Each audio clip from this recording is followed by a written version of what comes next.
Welcome to this podcast episode brought to you by AGS Agriculture Global Solutions, your partner for better farming practices. It's great to be here. So today we have a really clear objective. We want to look at the money that's currently invisible in your fields. Mm-hmm. And I'm not talking about clearing new land or anything like that. I'm talking about the oil palm trees you have right now. We're looking at a huge study that argues you might be leaving, well, half of your potential income on the ground. It is a massive claim, I know. But the source here is solid. We're looking at a paper by Monzon and his colleagues, and this isn't some small trial. It's a really robust analysis of 977 independent smallholder fields. Wow, nearly 1,000 fields. Yeah, and they watched them for 2 years collecting hard data on, everything. Management, soil, weather, the actual harvest. And the number that just, jumped right out at me, the one that really sets the stage for this whole thing, was the efficiency rate. Or maybe the inefficiency rate. You're talking about the 42% figure? That's the one. The study found that on average, smallholder farmers are only achieving 32% of their attainable yield. Right. That means for every ton of FFB you harvest, there's another 1.5 tons that the tree could have produced, but didn't. We're looking at a massive gap.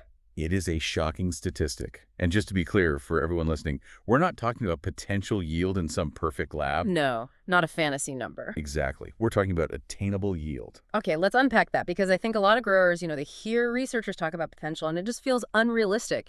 How did they calculate attainable yield here? That's the crucial part. The researchers used a crop model called PalmSim. And they didn't just use generic numbers. They fed it the actual local weather, all the rain, the solar radiation, and the specific soil depth from the fields in the study. And they also accounted for the age of the palms. So attainable yield is what your specific trees in your soil with your rainfall should be producing, and it's a big if. Water and nutrients weren't limited by management. So it's a realistic target, a custom-built benchmark for those specific fields. Precisely. It removes the excuse of, oh, the weather was bad, or my soil's no good. The model already knows about that. Across all the sites they studied, the average attainable yield was calculated at 33.4 tons per hectare. 33.4 tons per hectare. Okay, so that's the target. And what were the farmers actually putting on the truck? The average actual farmer yield was 13.9 tons per hectare. 13.9 against a target of 33.4. That's a gap of 19.5 tons per hectare. It is. That's literally more crop lost than harvested. That is just hard to process. It is. And, some of you might be thinking, well, my trees are old, or maybe my trees are too young to hit that. And the study did look at that. Yield gap does change with age. Interestingly, the biggest gaps, the biggest missed opportunities were in the young plantations between 5 and 10 years old. Ouch. That hurts because that's supposed to be your prime productivity window. That's exactly it. That's when the engine is really revving up. If you miss the management window there, you're losing the highest potential volume. But here's the key point. You can't change the age of your trees. Right. A 15-year-old palm is a 15-year-old palm. You can't make it 8 again. Yeah. So we have to focus on what you can change. And that brings us to the big why. I have to play devil's advocate for a second. I talk to a lot of growers, and they'll see that 19-ton gap and say, look, my yield is low because I got bad seedlings 10 years ago. Or, I have too many Dura palms. Is this just a genetic problem? That's the most common objection, and it's a valid point, but the data suggests it's not the whole story, not even close. Okay. The study acknowledges it. They found a high frequency of Dura palms. The average was about 51%. 51%. That's incredibly high. Certified materials should be almost zero. Right. The standard is less than 2%. Oh. Only 5% of the fields they studied actually met that standard. So yes, there's a lot of non-certified material out there. And we all know Tenera has a much higher oil extraction rate. So the farmer says, see, it's the seeds. Can't be helped. But we have to separate OER from FFB weight. You, the farmer, you get paid by the weight of the fresh fruit bunches. The mill cares about oil, but you sell the tons. So does the Dura versus Tenera issue explain the low tonnage? Not entirely, and this is the critical insight. While certified material is better for oil, the weight of the bunches, the biomass, is heavily driven by how you treat the tree. A Dura palm can still be heavy and productive if it's well-fed and looked after. So a well-fed Dura will still give you a heavier truckload than a starving Tenera. That's it, exactly. You can't change your genetics today, but you can change your fertilizer schedule tomorrow. And that brings us to the first major actionable area from the report. nutrients. I feel like we talk about fertilizer all the time, but the numbers in this paper were actually alarming. We're not talking about fine-tuning here. No, we're talking about basics. It was very concerning. In some of the regions, like Jambi, they found that only 10% of the fields received any fertilizer at all during the study. Wait. 90% of the fields got zero fertilizer. In that region, yes. Right. Across all the sites combined is only about half the fields. This is the single biggest factor. Oil palm is a hungry crop. It produces a massive amount of biomass. If you don't replace those nutrients, the tree it shuts down. It survives, but it doesn't perform. Starving trees don't produce. It seems obvious, but when money is tight, fertilizer is usually the first thing that gets cut. And it's a false economy. The study specifically pointed to nitrogen and potassium as the top two factors. The data showed a really clear trend.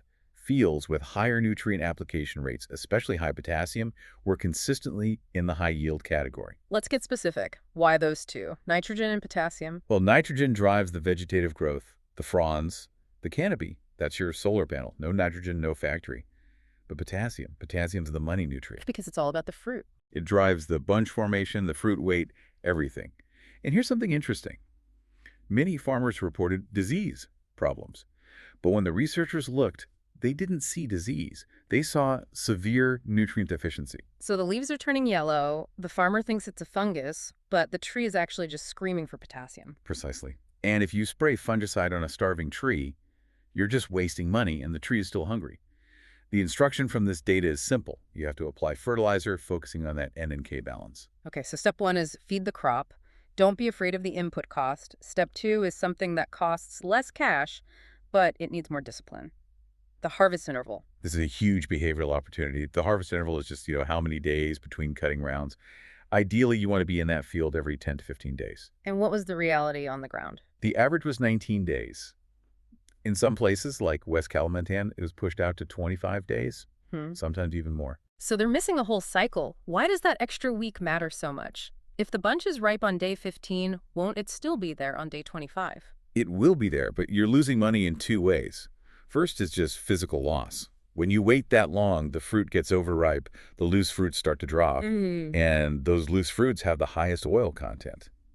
You're literally leaving the best part of your crop on the ground, left in the weeds. Okay, that's one. What's the second way? It's physiology.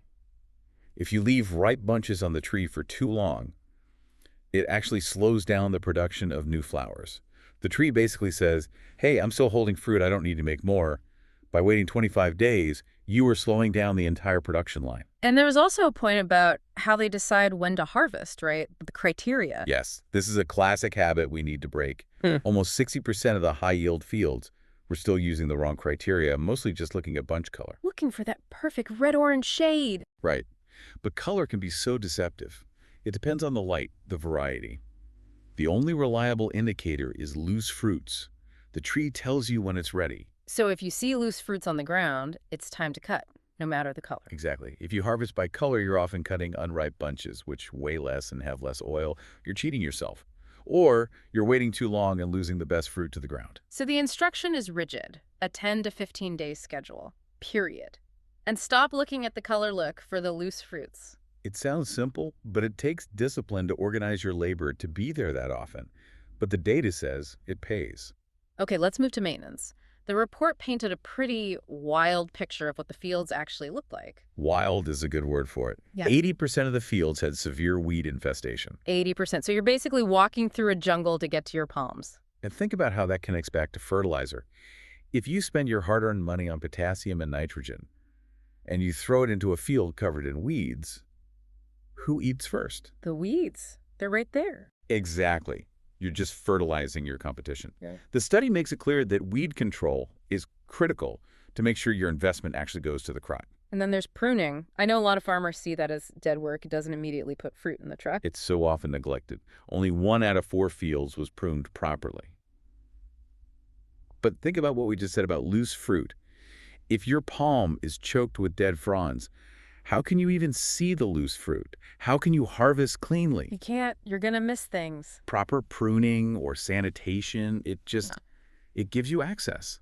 It also improves the health of the tree. It was a key characteristic of the high yield group. It wasn't an afterthought for them, it was routine. So we have these 3 pillars: nutrition, harvest interval, and field maintenance. But now we have to talk money. Because every time we mention fertilizer or more labor for pruning, I can hear people doing the math. Inputs cost money. They do. And it's a real concern. We often hear the argument, if I spend less, I might get less, but my costs are lower, so my profit is safer. The low input, low risk strategy, does the data back that up? No. The study looked at this exact trade-off. They plotted net profit against yield. And the correlation was incredibly strong, Meaning? meaning high yield almost perfectly equals high profit. That was basically no scenario where a farmer had low yields but made high profits just because they saved on costs. So you cannot save your way to a profit in oil palm. Not according to this data.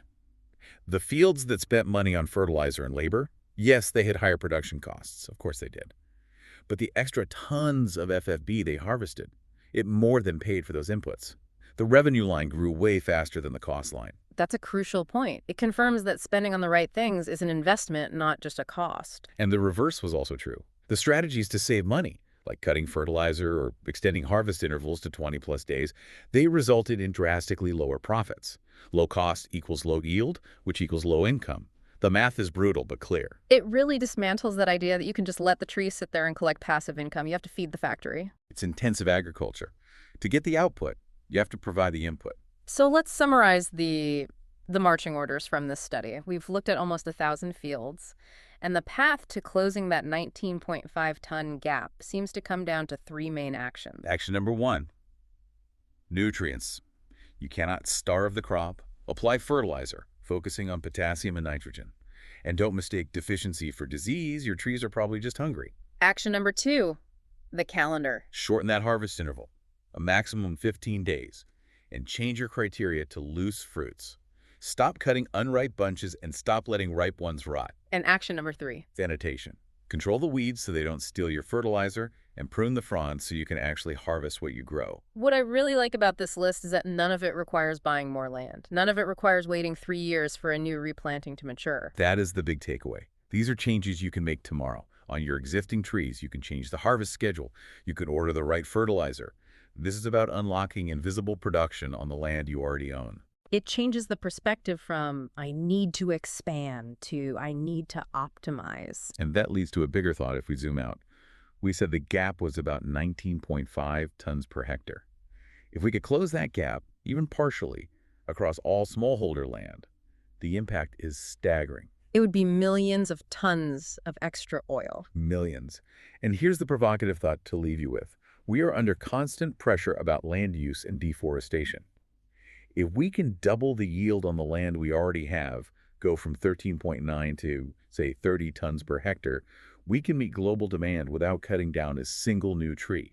Wow. In fact, if you aren't optimizing your current trees, aren't you essentially wasting the land you already have? That's a heavy question. If you have the land, you have a responsibility to make it perform. Exactly. Efficiency is the most sustainable tool we have.